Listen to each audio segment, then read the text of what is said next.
Okay, page 4 of the worksheet. Let's have a look at question 1. Solve for B. So we need to make B the subject. There's actually two ways that you can do this. The first way is simply putting all these figures straight into that formula, then readjusting the formula, or you can make B the subject to start with. I'll do both methods just to show you how it works. Okay, the first thing I'm going to do is I'm going to rearrange this formula so I make B the unknown or B the subject. So P equals 2L plus 2B.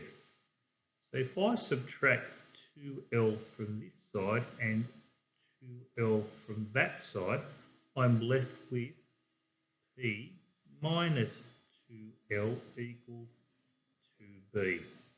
To get B on its own, I need to divide this side by 2 and likewise to this side. So I'm left with P minus 2L divided by 2 equals B. Now I can find the value of B by inputting these two figures straight into that formula. So B equals 30 minus 2 times L, which is 5, divided by 2. So B equals 30 minus 10, which is 20, divided by 2, which is 10. Alternatively, we can just input those figures straight into that formula, so we know that 30 equals 2 times L plus 2B. So 30 equals 10 plus 2B. Let's subtract 10 from that side and likewise to this side, and we're left with 20 equals 2B.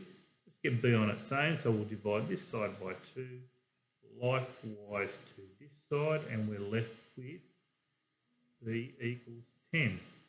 Same. Question 2. A equals a half xy. You should recognise this formula as the area of a triangle. Again, there's two ways we can do this. The first way is we can make x the subject of that formula.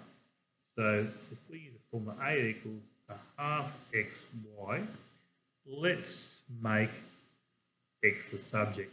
The first thing I'm going to do is get rid of that half.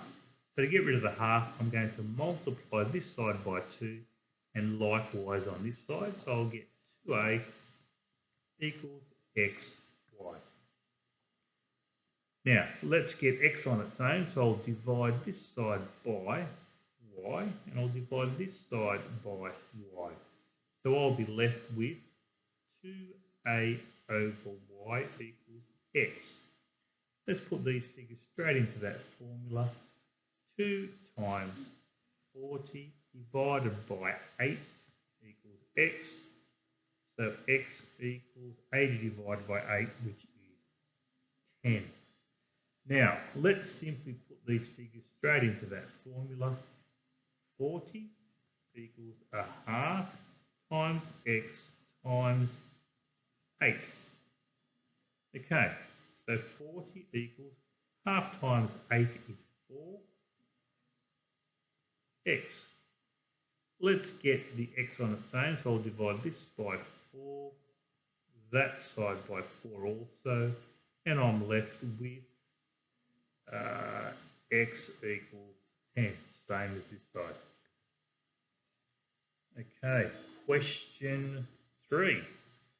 Solve for V. Again, I will rearrange the formula to make, actually that should be U, solve for U. We've already got the value for V, so we need the value for U. All right, so let's rearrange that formula to make U the subject. Okay, this is the simple acceleration formula from science you should recognise. Okay, so let's make U the subject. So I am going to get rid of this AT from this side. So I'm going to simply subtract AT from that side and subtract AT from that side. So I'm left with V minus AT equals U. Let's use these figures into that formula. So 30 minus A times 4 equals U. So 30 minus 24 is 6. So U equals 6. Now, let's just simply put those figures straight into that formula and see what happens. So 30 equals U plus 6 times 4. 30 equals U plus 6 fours, a 24. Let's get U on its own, get rid of the 24. So U equals 30 minus 24, which is 6. Same answer again. Okay. So volume is pi r squared h, which you should recognise as the volume of a cylinder. Again, I'm going to solve for h, so we're going to make h the subject. And again, I'm going to rearrange the formula first. So, V equals pi r squared h. Let's make h on its own. So I'm going to simply divide this side by pi r squared. I'll do the same thing to this side. So I'm left with h equals V divided by pi r squared, which is what we've got there. All right. We can now simply put those figures into our equation. So h equals V, which is 50, divided by pi times 4 squared. Okay, and that equals very close to 1. It's 0.99 something, so I'll leave it at that. Okay, now let's simply input those figures straight into the formula. So in this case here we'll get 50 equals pi times 4 squared times h.